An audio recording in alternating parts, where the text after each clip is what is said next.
This is just too much coffee here. There are so many ways to brew coffee out there. As a certified coffee nerd, snob, I've tried nearly all of them. But for people who aren't coffee obsessives, it can be really confusing. I'm gonna walk you through some of the most common coffee brewing methods, the pros, the cons, and who I think each one is best for.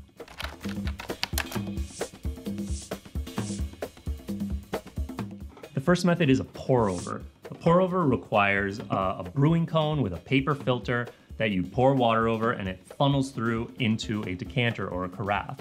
There are a number of different pour over brewers out there. This is the Hario V60. Some other popular ones are the Kalita Wave and the Bee House brewer. Another kind of pour over is the Chemex. It has a similar method of making the coffee with a cone and a paper filter. With the Chemex, you're doing a very similar technique to other kinds of pour overs, but you have one single piece of equipment, which makes it a little bit more difficult to clean, to get in there and wash out the glass. Some people absolutely love Chemexes. Some people, it's just a little bit too much of a pain. The pros of a pour over are that you can really extract some very high quality coffee out of your beans if you know what you're doing. That's why coffee nerds love it so much. You have a lot of control over all the variables. So if you like to fiddle around and find exactly what works for you, the pour over is great. And another pro is just that it's a very gratifying ritual. Doing a pour over every morning kind of lets you focus. It's very meditative and people kind of love that.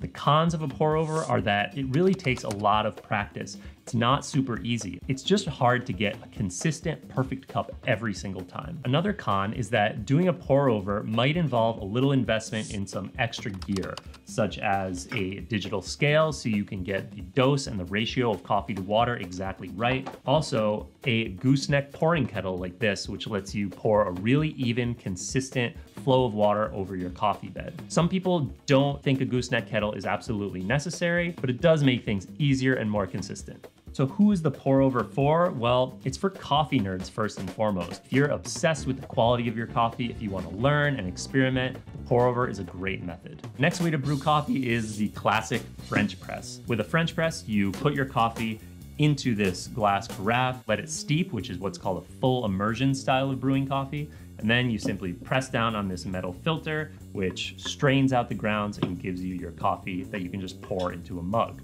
Pros of a French press are that it's very easy to do. It doesn't require a whole lot of special knowledge, just a bit of timing. There's also no paper waste. It does not involve any paper filters. So if being environmentally friendly is important to you, the French press is a great way to go.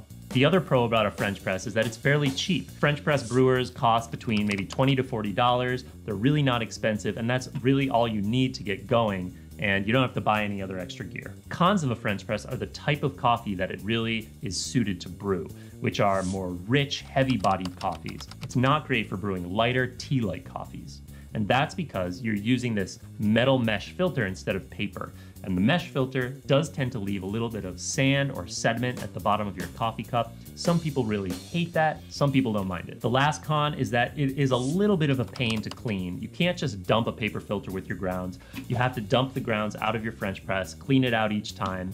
It's not a huge deal, but it is a definite con. So who is the French press for? Well, it's for people who want convenience without a plug-in machine on their counter. It's also for people who really like those rich, heavy-bodied coffees. Okay, let's talk about espresso.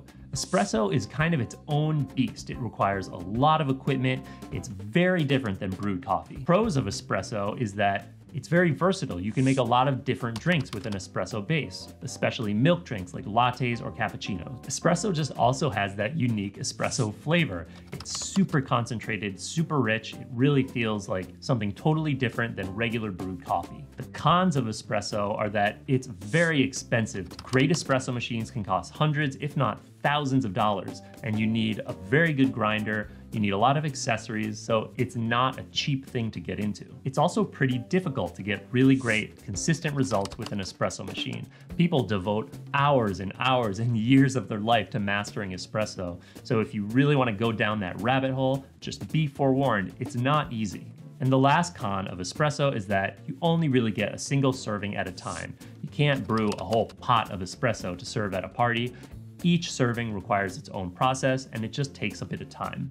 Who is espresso for? It's for coffee fanatics who love the purity of espresso, who love experimenting and getting down to the highest quality espresso you can get. It's also for people who love milk drinks. If lattes and cappuccinos and macchiatos are your thing, espresso might be the way to go. Then you have the ubiquitous drip machine like this one. Drip machines are one of the easiest methods because it's all automated. You just set it and forget it and let it do its thing. Believe it or not, if you invest in a good drip brewing machine, you can get really high quality results. Companies like Bonavita and Oxo and many others are making really high quality drip machines so you can get great quality coffee without having to resort to a manual method. The cons of a drip machine are that you kind of give up the control. You're at the mercy of the machine. You can't change up the variables. You can't fine tune the coffee if that's your thing. And while drip machines are great for making large brews, they're not super great at making single serving coffees. So if you live by yourself, if you're just making coffee for you every morning, a drip machine might not be the best choice. So who is a drip machine really for? It's for people who want automation, who don't want to have to dote over their coffee in the morning. They just want an easy, quick cup. Drip machines are also great for people who are regularly making large batches of coffee for large groups of people. Next, we have the AeroPress. AeroPress is a really unique, interesting kind of coffee maker, and it kind of has a cult following. What you do is you put your coffee in here, there's a paper filter at the bottom, and after your coffee brews, you press down and squeeze the coffee into a mug sitting below. Pros of an AeroPress are that it's really customizable. There are hundreds of recipes you can try, each with their own variables and variations, and it can be really fun to experiment and get exactly the kind of brew that you want. It's also really portable. AeroPresses collapse down to a really small size, so if you're traveling and want to bring a coffee brewer with you, you really can't beat the AeroPress for portability. AeroPress is also a pretty fast way of making a single serving of coffee. It takes around 2.5 minutes to brew your cup. There are some cons about the AeroPress. Number one, the difficulty level I would say is medium. It's not super easy. You have to do a little bit of fiddling, depending on the recipe you use. It's not super hard, but it's definitely not the easiest way to brew coffee. And the last con is that it only brews one fairly small cup at a time, around 200 to 250 milliliters, which is a little more than an 8-ounce cup. So you can't use it for brewing coffee for multiple people. So the AeroPress is great for travelers who want to bring some coffee here with them. It's for people who really only need to make a single serving of coffee at a time. And it's for people who love experimenting with different recipes and variables. Next up is the Moka Pot. A lot of people think the Moka Pot creates espresso, and that's not technically true. But the coffee you get from a Moka Pot is very espresso-like. It's a small quantity, it's very rich and very strong. The pros of a Moka Pot are that it's the best method for creating an espresso-like coffee without actually going down the road of buying a giant espresso machine. It's also really great for milk drinks because you have that richness that marries well with milk. And it's a very unique method. There's a romance to it of putting it over an open flame and seeing the coffee kind of sputter out the top. It's a fun process. The cons of a Moka Pot: it only makes a small quantity, so it's not great for large groups of people. Another con is that it's really only capable of making that concentrated, rich type of brew. So if you don't like that, you're out of luck with the Moka Pot. And lastly, it does require a stove or an open flame. You can't just use boiling water, you have to have a heat source underneath it. So that might limit you in terms of where you want to use a Moka Pot. Who is the Moka Pot for? Well, it's great for campers, people who want to make coffee over an open flame, and it's for people who really love that rich espresso-like flavor and texture in their coffee. Moving on to the Clever Dripper. The Clever Dripper is a really unique device. You place it over a cup of coffee, and it sort of combines the French press and a pour over. Put the coffee into a paper filter that sits in this cone. You let it steep in a full immersion style of brewing, and then once you place the Clever Dripper over a mug, it automatically drains out. The pros of the Clever Dripper are that it is pretty cheap. It's also an easier version of a pour over. It gets you almost the same quality, but you don't have to worry about technique as much. The cons: it doesn't create quite as crisp and clean a flavor as a pour over. So you're almost getting to pour over territory, but not quite. It also only brews a single serving, or the amount of coffee that can fit in this cone. And the last con is that for a single serving brewer, it is on the slow side. Can I get a bit more coffee?